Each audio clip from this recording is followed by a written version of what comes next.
This is who I was, but it's definitely not who I am. Welcome to Vegas Prison Stories. Here we go. Aryan Warrior Indictment, the 2018-2019 indictment. Everybody's caught up in it. 23 people indicted, 152 counts. It's an elephant of an indictment, and we're going to eat this elephant one spoonful at a time. It's going to take a couple of videos. That's already a fact. As I get deeper in, I start going through all the court paperwork, all the documents, the indictment, everything. It's a lot of information. I mean, it's too much information for one video by far. So today we're going to start off with 4. Before we get to all of this, I just want to start out by saying, when you look at the people that are on this indictment, absolutely, this is not 23 Aryan Warriors. This is, I mean, a bunch of people, I guess, that were doing business. It looks like, allegedly, things like that. This is not 23 Aryan Warriors indicted. This is maybe 5 or 6, maybe 8 at the most. As we go through, we'll go through all of that, so don't worry about that. Now, I recently talked to one of the fellas. He told me he would be embarrassed to be named in this indictment. He said it's a funky one.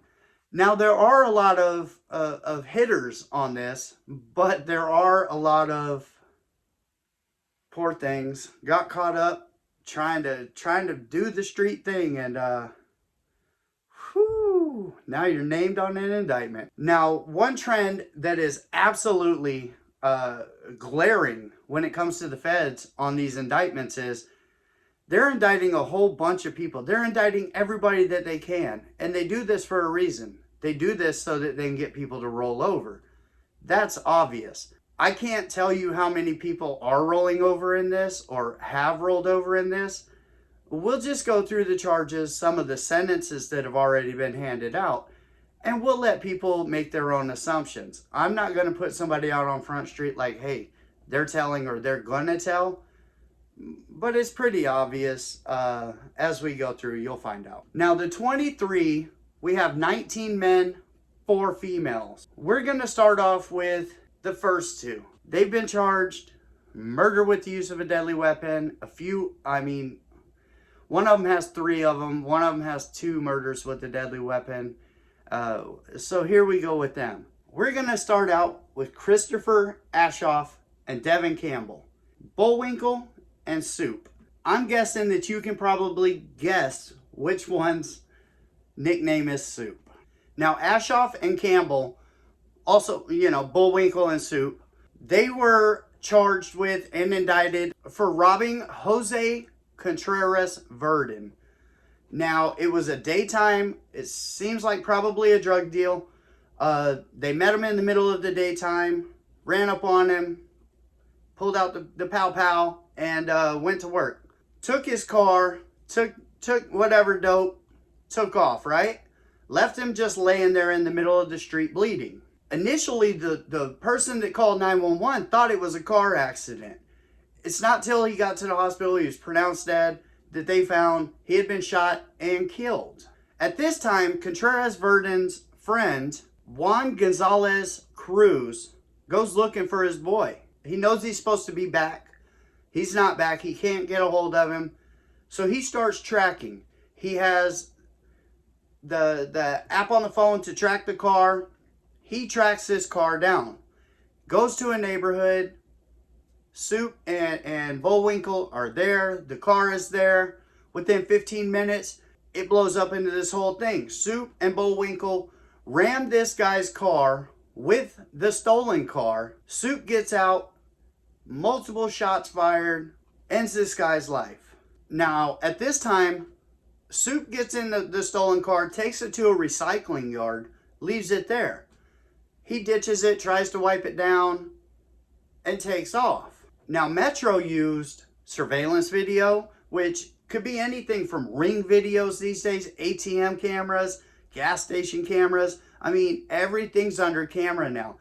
And they had his cell phone records. They had Soup's cell phone records, tied him to being in each spot at precise times that all this was going down. And of course, he did not wipe the car down clean enough, and they got his fingerprints. Now, Metro at this time, they issue a warrant. They want Bullwinkle, they want Soup. All points bulletin, they're looking for Ashoff, they're looking for Campbell. Now, police put a task force together for Bullwinkle because they know that this dude, you know, he's out there. He's down and dirty. The task force and the detectives, they find him. They have him. They know he's in this house off of Alta and Pavilion Center. They set up a perimeter around the neighborhood, not just around the house, around the neighborhood. Now, Bullwinkle sees that they had pulled up in front of the house. He goes rushing out the back just in time to meet two detectives. He runs back into the house, gets in the car in the garage, opens the garage, goes slamming into the cops in the driveway. He pulls out a pellet gun, a pellet rifle, and three detectives unload on Bullwinkle. He lives. They take him to UMC, patch him up, charge him with these two murders, the conspiracy to commit murder. We'll go through those charges all in a minute. Then they find Campbell. They find Devin Campbell, aka Soup. They find him a couple of days later. They arrest him. Now these boys are in for it. Devin Campbell has been charged in this indictment with the murder of another man, Thomas Glenn. I could not find too much on it. It does not look like it happened in prison because Thomas Glenn does not show up. So I think it happened on the outs. I'm going to look more into that actual case.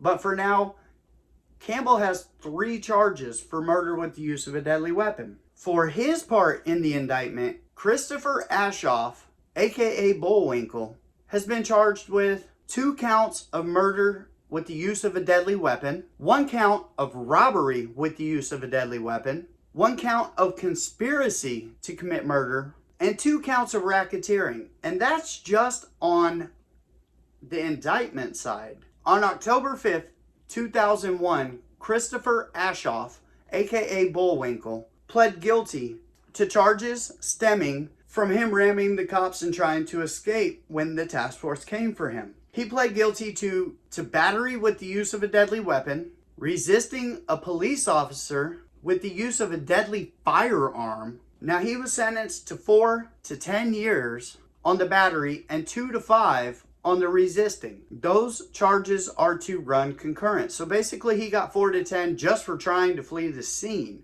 That's not even the indictment. On October 21st, 2021, Christopher Ashoff pled guilty to 2 counts of murder in the 2nd degree, with the use of a deadly weapon, of course, and 1 count of conspiracy to commit murder. This is actually the indictment charges. This is what he pled to. He was sentenced to 10 years to life, plus 8 to 20 years for the enhancement on the murder with the use of a deadly weapon. So that's 18 to life, just for the first charge, times 2. But they're running concurrent. For the conspiracy to commit murder, he got another 4 to 10, which also runs concurrent. So that one really doesn't matter. So basically, he's looking at 18 to life. That's what he is doing right now. Christopher Ashoff, aka Bullwinkle, is currently serving his time at High Desert State Prison on the medium yard. So he's actually programming and maybe just trying to do his time. Christopher Ashoff is 41 years old.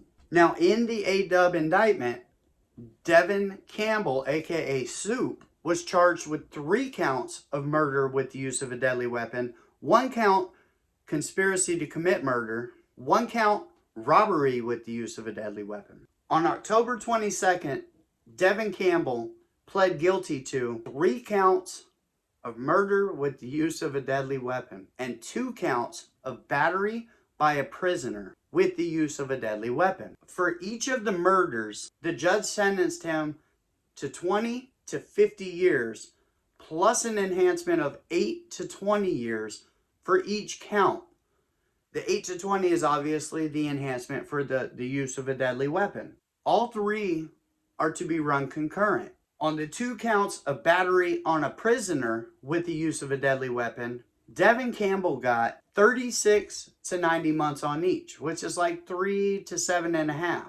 But those are to run consecutive to the murder counts and to each other. So the total aggregate of Soup's sentence is 34 to 85 years. He's currently being held in the level 4 at High Desert right now.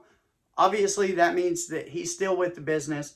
This kid, I mean, he's already got on 2 inmates. He's smoked 3 people in the streets. He's looking at 34-year minimum. I mean, this is probably the face of the next indictment. I'm not going to put that out there like that, but that's my feeling on it. This kid is probably the future of that program. Devin Campbell is only 27 years old, and he's looking down at 34 minimum. 61 years old. This kid seems like he's with the business. He's probably, we'll see. We'll see what happens with Soup. Now, the next 2 named in the indictment were Anthony Williams, a.k.a. Mugsy, and Tarek Goenchechia, a.k.a. Torque. So we're just going to call him Torque because that's quite the last name. He's very well known, though. I actually did time with him in my unit in 2010, maybe 2009, 2010, something like that. Now, these are the 2 men that killed Andrew Thurgood in High Desert in 2016. Thurgood actually came down into their cells, not even supposed to be there. They were already funking.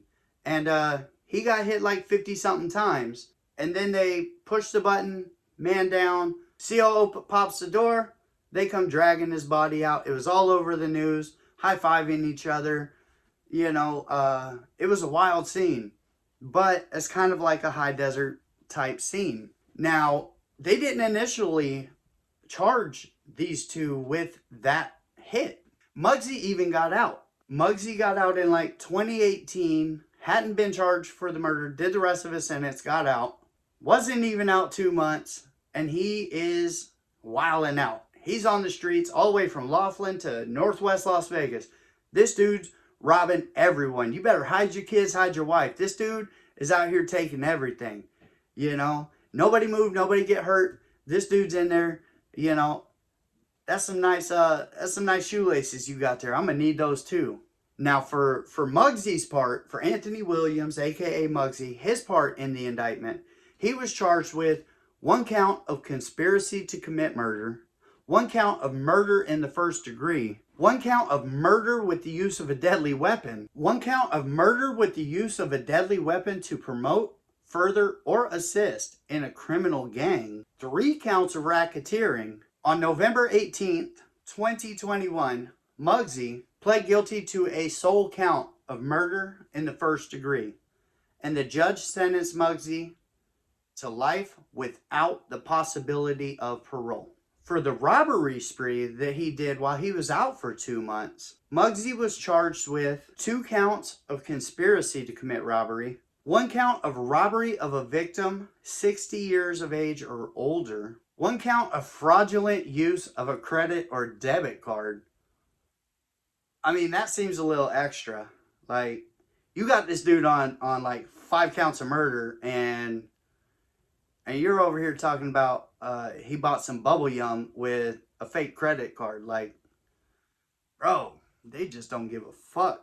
Did he park too far from the curb, or you know, did he park in the handicap zone too? Can you hit him with that one? 2 counts of robbery with the use of a deadly weapon, 1 count of burglary while in possession of a firearm, 1 count of grand larceny vehicle, $3,500 or more, 1 count possession of stolen vehicle, $3,500 or more. So they got him for stealing it and being in possession of it, the same vehicle. And 1 count of possession of a forged instrument or bill. So, fake money. Now, on September 3rd, 2020, Mugsy pled guilty on that. He pled guilty to 2 counts of conspiracy to commit robbery, 2 counts of robbery with the use of a deadly weapon, 1 count of robbery with a victim over 60 years of age, 1 count of using a fraudulent credit card, 1 count of burglary while in possession of a pow pow, 1 count of grand larceny, auto, $3,500 or more, 1 count possession of stolen vehicle, $3,500 or more, and 1 count of possession of a forged instrument or bill. He was sentenced to the greater habitual, 10 to life on each one of those charges. And the judge set it up in such a way that she ran some concurrent and some consecutive. So this guy, at the end of the day, the aggregate on this one is 40 years to life, to be run concurrent with his life without parole. So life without parole, Mugsy's never getting out anyway. But that, you know, he was out there doing the most. He was in there doing the most shit. Mugsy is now in Ely State Prison in the max unit. Mugsy, so far, the 3 people that I've mentioned, I'm not gonna, you know, like, they belong on this indictment. Now, for Torque's part in the indictment, Torque was charged with 1 count conspiracy to commit murder, 1 count of murder with use of a deadly weapon, and 2 counts of racketeering. Torque ended up taking an Alford plea for 1 count racketeering, 1 count of assault with a deadly weapon. Now, the assault with a deadly weapon, you would think would be you would think that it's in the 2016 Thurgood murder. Well, it's not. It's for a different hit that he did in prison in 2019 on someone named Patrick Eakin. So he pled out on the indictment to 1 racketeering and to a hit he did later on where he attempted to stab somebody. Basically, he didn't even really get him, and the murder went away. For this, he was sentenced to 12 to 72 months, which is 1 year to 6 years for the assault on Patrick Eakin. For the racketeering charge, to be run consecutive, he got 60 to 198 months. Now that's 5 years to 16 and a half years. Everybody else got smoked. And I'm not going to shit on this dude because I've met this dude. This dude is about his business. He's on camera dragging out somebody that he took out. Like, I know that Mugsy and Torque were fighting the case, saying it was self-defense. And Thurgood came down to their house with some funk, and he got his money's worth. That's why they didn't charge him in the beginning, you know, or right away. And that's how Mugsy was able to get out, because they hadn't charged him, because they were claiming self-defense on it. Whether or not Torque, I tend to believe that Torque kept it like that. I'm not, you know, it's self-defense. I'll fight this, whatever. But, I mean, I don't know. Now, Torque died on January 10th of this year. They found him dead in High Desert. I don't know from what. This is the press release that I got on that. Torque was 36 years old. Far too young to have died from, you know, natural causes. That's a fact. The NDOC, they're very, very good at hiding stuff. They're very good at keeping things internal. When I was up there, they shot at us, like I said in another video, they shot at us like once every 3 days. I got hit in the back of my head by a ricochet on a shotgun, and they had to pluck the BB out of my head and staple it together. Like, this was a normal everyday thing. That was for a fight that had nothing to do with me. I'll tell that story a different time though. But so Torque, I'm trying to figure out what happened to him. If anybody out there knows what happened to Torque, please get a hold of me. I would just like to know. I'd like to know what happened. And they're not giving up any kind of information at the NDOC. So this is the first 4. This is the first 4 of the indictment. We haven't even gotten to who the media is calling the horn holder for the A-dubs. This is just the first 4 out of 23. So 19 to go. And I'll get right on that too. Thank you for coming to Vegas Prison Stories. I appreciate each and every one of you. And I hope you have an amazing day. And I'll see you next time.